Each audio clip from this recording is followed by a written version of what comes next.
새해 결심 중에 다이어트 이런 것도 있으시잖아요. 다이어트를 하는데 안 먹어야 된다 이러고 얘기하시던데, 아침을 먹으라는 얘기가 성경에 있을까요, 없을까요? 아침을 먹어라. 네? 있을까요, 없을까요? 어디에 있어요? 네? 만나. 예. 만나를 주워다 먹으라고 했으니까 아침에 일어나서. 근데 주워다 놓고 아침에 안 먹고 오후에 먹어도 되지 않아요? 요한복음 21장 12절에 보면은 예수님이 제자들을 부르시면서 이리 와라, 와서 아침을 먹어라, 조반을 먹어라 하는 말씀이 있습니다. 그래서 아침을 먹는 거는 성경적인 근거가 있어요. 네. 물론 이것은 웃자고 하는 이야기일 수도 있습니다만은, 이게 하나님의 말씀이라는 것이 사실 다 여러분들의 유익을 위해 있는 겁니다. 믿으십니까? 네, 하나님이 유익해서 이 말씀을 주신 게 아니라는 사실을 우리가 알아야 돼요. 우리의 유익을 위해서 하나님께서 말씀을 주신 겁니다. 그런데 보통은 이 우리의 유익을 위한 이 말씀을 거역하고 불순종합니다. 그렇게까지 지켜야 되나? 내가 목사야? 이런 이야기들을 얼마든지 할 수 있습니다. 우리가 청개구리 이야기가 있잖아요. 청개구리가 하도 말을 안 들어서 이제 엄마가 죽으면서 틀림없이 나를 이게 산에다 묻으라 그러면 시냇가에다 묻을 것 같으니까 시냇가에 묻어라 이렇게 역발상을 한 거예요. 그랬는데 안타깝게도 이 청개구리가 엄마가 돌아가시는 것을 보고서야 드디어 정신을 차린 거죠. 그래서 이제부터는 엄마 말씀대로 살리라 그러고 진짜로 냇가에다가 엄마를 묻었다는 거 아닙니까? 그 다음부터 비만 오면 엄마 시신이 떠내려갈까 봐 개굴개굴 운다 하는 그런 우화를 우리가 알고 있습니다. 근데 이게 사실 남의 얘기가 아니고 청개구리 얘기가 아니라 우리 얘기거든요. 우리는 늘 말씀을 지키지 않고 있다가 뒷북을 칩니다. 여러분들이 어릴 때 자라면서 가장 많이 들은 얘기 중에 하나는 아마 공부 열심히 해라 일 것입니다. 그런데 학생 때 부모님이 공부 열심히 하라는 이야기를 듣고 공부 열심히 한 학생들이 별로 없어요. 환우야, 왜 웃어? 네 얘기 같아? 공부 열심히 하라는 이야기를 그때는 그냥 한 귀로 듣고 한 귀로 흘립니다. 근데 나중에 세월이 지난 다음에 우리는 알게 되는 거죠. 공부 열심히 했어야 하는데 그때 공부 열심히 할 걸, 말씀대로 살 걸. 오늘 우리가 십계명을 우리가 이제 오늘부터 보려고 합니다. 그래서 오늘은 십계명의 총론이에요. 십계명을 들어가기 전에 우리가 십계명 전체에 대해서 한번 생각해 보는 시간인데, 그래서 본문을 1절부터 17절까지 정한 겁니다. 이게 또 암송 말씀이기도 하고요. 그래서 한번 살펴보면서 그 은혜를 나누려고 한 것입니다. 십계명이 어떤 의미를 가지고 있냐, 오늘 두 가지를 우리가 생각해 보고자 합니다. 첫째는 십계명은 하나님이 누구시냐 하는 것을 우리에게 알려주는 말씀이요, 명령입니다. 자, 2절 말씀 한번 보세요. 2절 다 같이 읽습니다. 시작. 나는 너를 애굽 땅 종되었던 집에서 인도하여 낸 내 하나님 여호와니라. 나는 너를 애굽 땅 종되었던 집에서 인도하여 낸 내 하나님 여호와니라. 하나님이 누구시냐? 하나님께서 이스라엘 백성들을 구원해 주신 분입니다. 그러면 왜 구원해 주셨냐 이거죠. 왜 구원해 주셨냐? 하나님이 우리를 사랑하시기 때문입니다. 그런데 이 말씀을 우리가 어떻게 오해할 수 있냐면, 하나님의 말씀을 지키면 복받고 안 지키면 벌받는다 하는 이런 복과 벌의 기준으로 생각할 수가 있어요. 이건 그런 말씀이 아닙니다. 여러분들이 여러분들의 자녀들에게 하는 것도 똑같잖아요. 아이들에게 이렇게 해라 라고 말합니다. 아이들이 그 말을 들을 수도 있고 안 들을 수도 있습니다. 안 듣는다고 해서 부자 간에 모자 간에 혹은 이 자녀와의 관계를 끊어버리는 경우는 없습니다. 끊을 수도 없어요. 끊는다고 끊어지는 것도 아닙니다. 그게 하나님과 우리와의 관계예요. 그럼 하나님이 왜 이 복의 기준도 아니고 벌의 기준도 아닌데 이 말씀을 주신 거냐? 하나님과 우리와의 관계에서 하나님이 우리의 하나님이 되시고 우리는 그분의 자녀가 되고 우리를 위해서 모든 은혜를 베풀어 주신 것을 전제로 해서 그 관계 때문에 주신 거예요. 하나님의 자녀이기 때문에 그 말씀대로 살라고 주신 것입니다. 그분의 자녀라고 하는 지위와 신분과 명예로 인해서 받는 명령입니다. 만약에 그 관계가 없다면 이 말씀은 우리에게 율법이 가지는 어떤 이게 뭐라 그러죠? 비나이다 해서 이게 막 써가지고 주머니에 넣고 다니고 하는 이 부적 같은 무슨 어디 가서 이렇게 손을 막 빌면서 이렇게 외우는 주문 같은 그런 것이 되어버리는 거예요. 하나님의 말씀이 그런 말씀이 아니라 우리에게 주시는 하나님의 권면인 거예요. 그럼 그 권면을 주실 수 있는 이 하나님이 어떤 분이시냐? 나를 지으신 분이요, 나를 구원해 내신 분이요, 나를 사랑하시는 분이요, 나에게 모든 것을 부어주시겠다고 약속하신 분이기 때문입니다. 할렐루야. 이게 이 십계명이 우리에게 주어진 근본적인 이유요, 목적입니다. 그런 차원에서 악을 악으로 갚지 말라.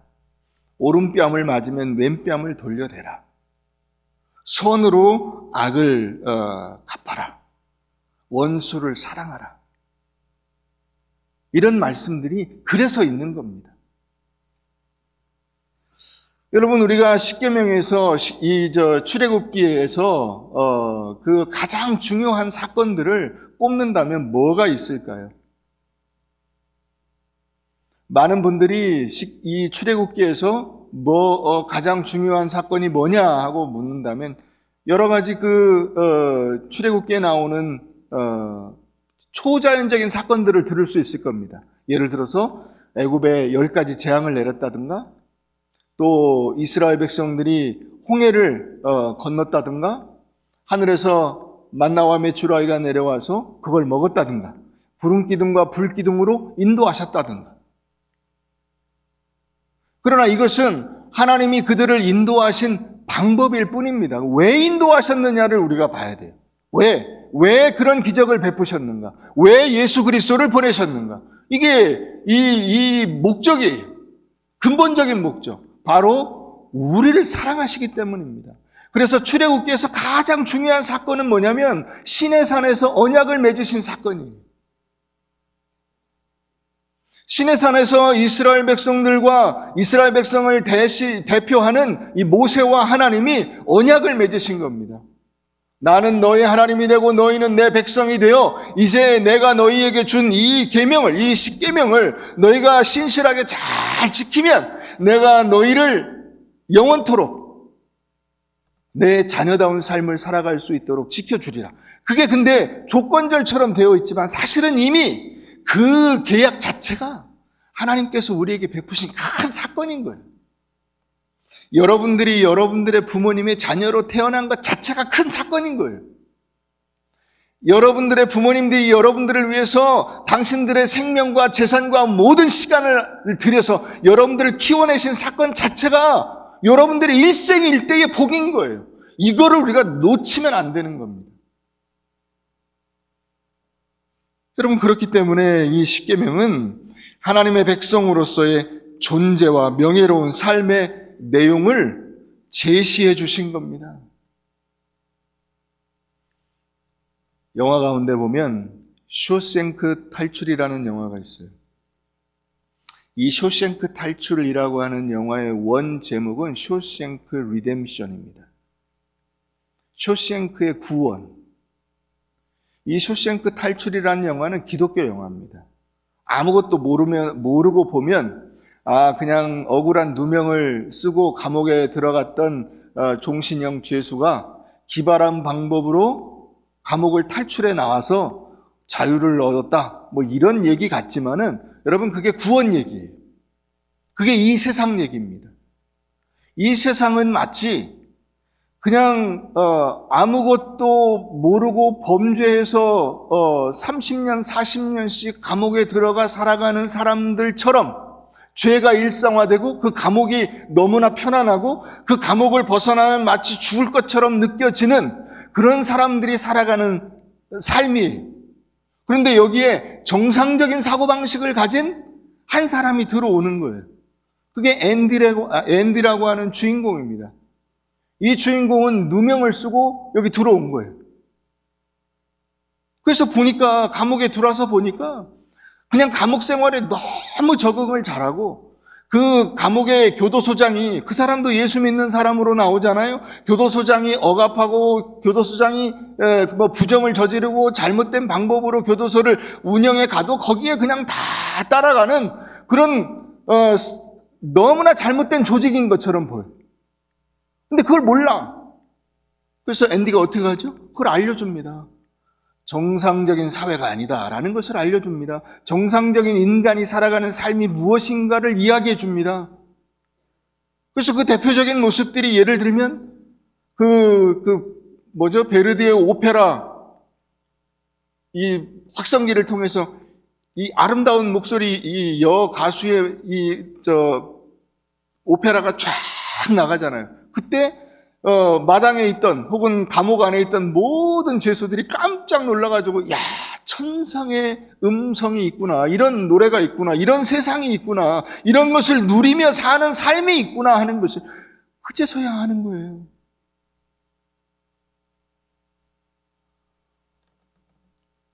여러분, 그것을 앤디가 알려주는 겁니다. 오늘 우리가 살아가는 이 세상 속에서 여러분 정상적인 사고방식을 가지고 살아가는 이 기독교적인 하나님의 말씀을 알고 하나님의 은혜를 알고 살아가는 사람들이 살려고 할 때 여러분 세상이 얼마나 부조리하며 그 속에서 우리가 살아가는 일이 얼마나 힘들고 어려운가 하는 것을 여러분들이 잘 아실 겁니다. 그럼에도 불구하고 하나님은 우리에게 이 말씀대로 살 것을 권유하고 있는 겁니다. 왜? 이게 가장 자유롭고 정상적인 인간이 살아야 할 삶의 길이기 때문입니다. 이스라엘을 구원하신 하나님은 어떤 분이시죠? 그들을 구원해서 회복시킨 하나님의 백성들이 어떤 존재입니까? 그러니까 우리가 어떻게 살아야 될 사람들입니까? 하나님께서 무엇을 목적으로 하고 계십니까? 바로 이것을 이 십계명이 알려주고 있는 겁니다. 하나님의 은혜와 사랑으로 인간이 회복되고 세상을 회복시키는 이 일을 하나님께서 우리를 통해서 이미 시작하신 겁니다. 그 일이 지금 진행되고 있습니다. 그러니까 우리는 이 하나님을 창조주로, 섭리자로, 심판자로, 공의로운 그 복되신 하나님의 증인으로 살아가라는 것을 이 말씀을 통해서 우리에게 가르쳐주고 있는 겁니다. 왜 십계명이 부정적인 명령체로 되어 있느냐? 소극적인 것처럼 보이는 명령들로 가득 차 있느냐? 이미 충만하게 복을 받아서 더 이상 복을 받을 것이 없는 사람들이니 조심하라는 겁니다. 그런 복을 놓치지 않도록, 그 복에 걸맞는 인생이 될 수 있도록 조심하라는 겁니다. 그래서 여러분들의 부모님들이 80이 되어도 50 넘은 아들한테 60 넘은 딸한테 뭐라고 합니까? 차 조심해라, 사람 조심해라.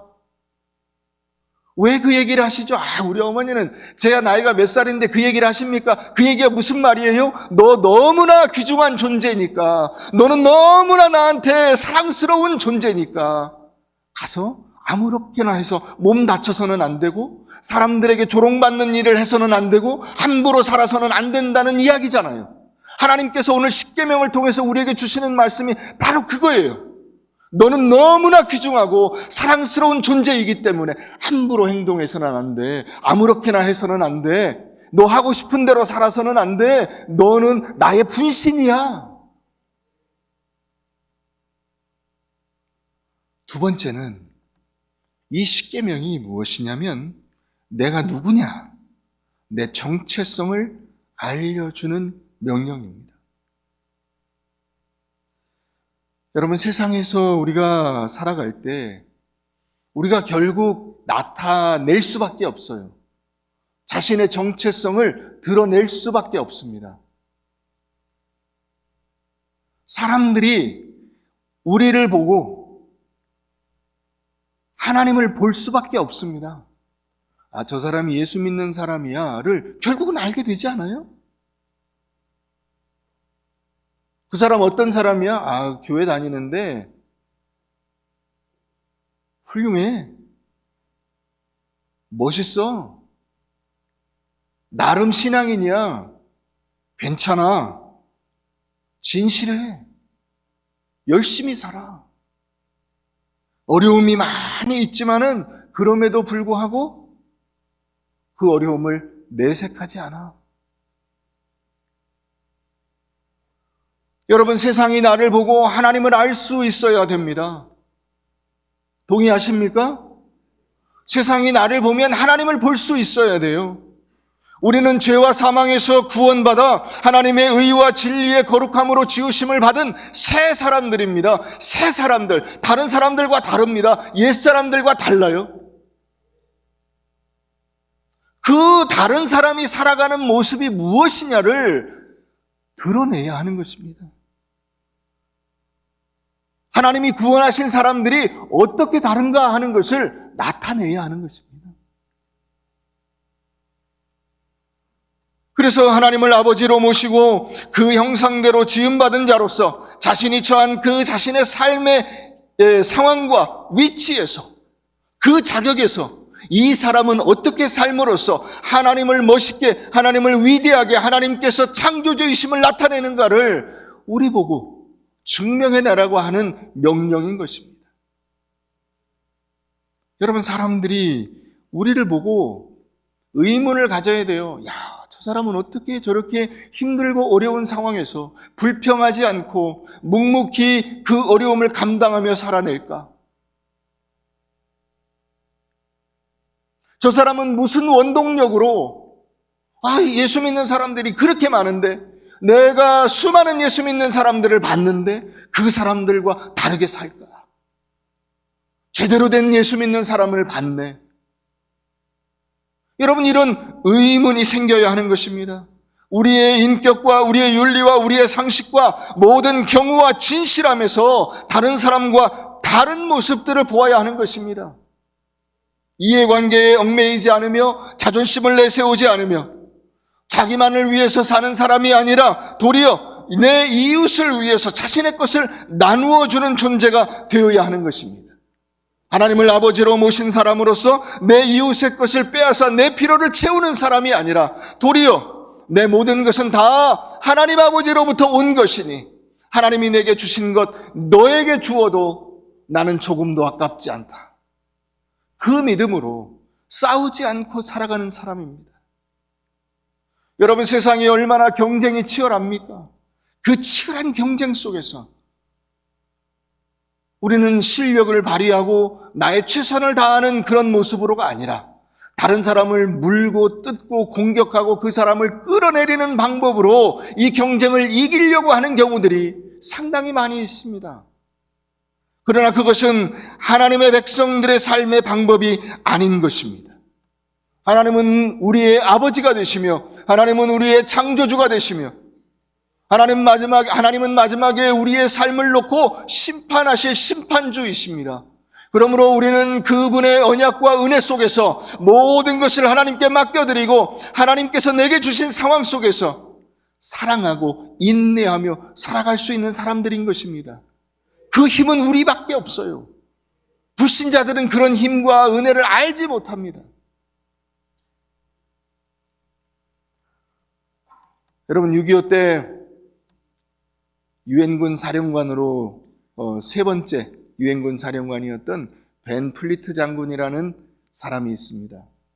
제임스 벤 플리트는 메가더, 그 다음에 그 뒤에 누군지 제가 이름을 잊어먹었습니다. 근데 세 번째 이 벤 플리트라고 하는 장군이 이제 유엔군 사령관으로 왔습니다. 그런데 이 벤 플리트 장군이 자기 아들도 이 6.25 전쟁에 같이 참여했어요. 아들은 육군 중위로 그 폭격기 조종사로 참여를 했습니다. 그래서 어느 날 폭격기를 몰고 이제 그 임무를 수행하러 갔는데 실종됐어요. 함경도 어디에서 실종됐어요.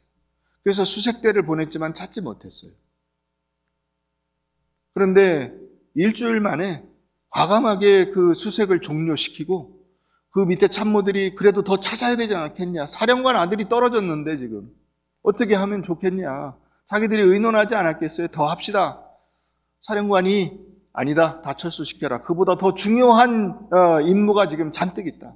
더 중요한 작전을 해야 된다. 거기에 부하 한 명이라도 시간을 허비할 수 없다.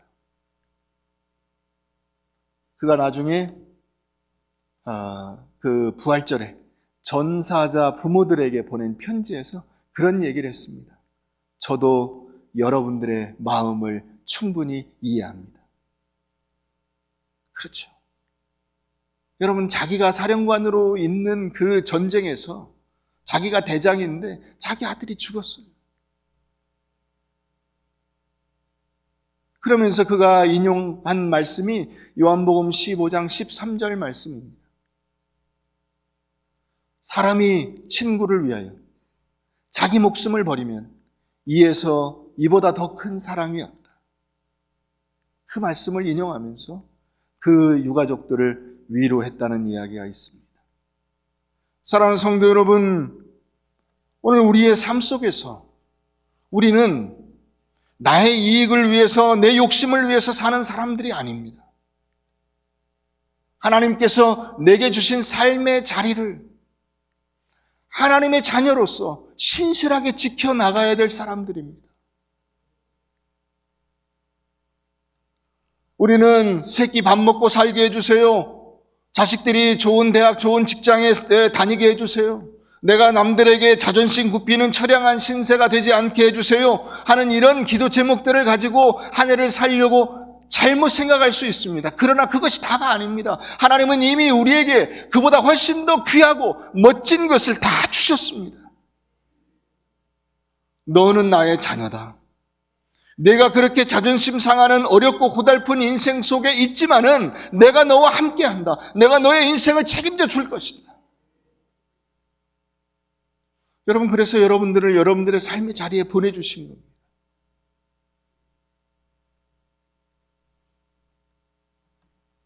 우리나라가 굉장히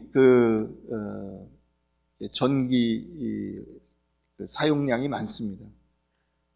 근데 여러분들도 아마 사진 보셨을 겁니다. 우리나라 위성에서 본 사진 보면 밤에 환하죠. 어두운 곳을 밝히는 가로등이 우리 주위에 쫙 켜져 있습니다. 그럼 여러분, 가로등이 지들끼리 모여 있으면 될까요? 지들끼리 모여 있으면 안 됩니다. 어두운 곳에 있어야 됩니다. 어두운 곳에. 여러분들이 그래서 있는 겁니다. 여러분들의 가정, 여러분들의 직장, 여러분들의 학교, 여러분들이 있는 그 자리, 거기를 빛을 비추라고 있는 겁니다. 하나님이 그래서 여러분들을 거기에 집어넣어 주신 거예요. 거기서 하나님의 자녀로서, 하나님을 믿는 사람으로서 살아가는 것이 우리의 사명입니다. 오늘 우리의 그 삶의 여건과 환경들이 척박하고 어렵고 힘들고 내가 예수를 믿고 산다는 일이 고달플지라도 하나님께서 그래서 여러분들을 그 자리에 세워놓으신 겁니다. 이 자리에서 하나님의 자녀답게 신실하게 명예롭게 멋지게 살아라. 그것이 너의 사명이다. 물론 우리가 그렇게 살지 못하는 경우가 많이 있습니다. 제대로 살지 못합니다. 신실하지 못합니다. 그럼에도 불구하고 하나님께서 우리를 쳐버리시지 않습니다. 그럼에도 불구하고 한 번 더 기회를 주시고 새로운 기회를 주시고 어깨를 이게 두드려가면서 북돋아 주시고 성령을 더해 주시고 여러분들에게 끊임없이 언약을 확인시켜 주시고 그렇게 살아갈 수 있다고 하는 믿음을 주시는 것입니다. 여러분, 그게 예수님께서 이 땅에 오셔서 하신 일입니다. 그분이 이 어두운 세상에 빛으로 존재하시고 당신의 사명을 완수하시며 당신의 목숨을 아낌없이 내놓으셔서 하나님께서 주신 사명을 완수하셨습니다. 오늘 우리가 성찬 예식을 하게 되는데 여러분, 이 성찬 예식을 하는 목적은 어디 있느냐? 여러분들이 올 한 해 동안 이 하나님, 나를 만드시고 나를 구원하시고 나를 새롭게 하신 이 하나님, 나를 자녀라고 칭하시며 나를 사랑하시며 그래서 아낌없이 예수 그리스도까지 내어주신 그 하나님, 그 하나님의 은혜를 새기며 내가 그 하나님의 자녀로서 살아갈 수 있도록 능력을 받는 것입니다. 하나님의 격려와 사랑을 다시 한번 확인하는 것입니다. 이 은혜 가운데 여러분 담대히 서시기를 주의 이름으로 축원합니다.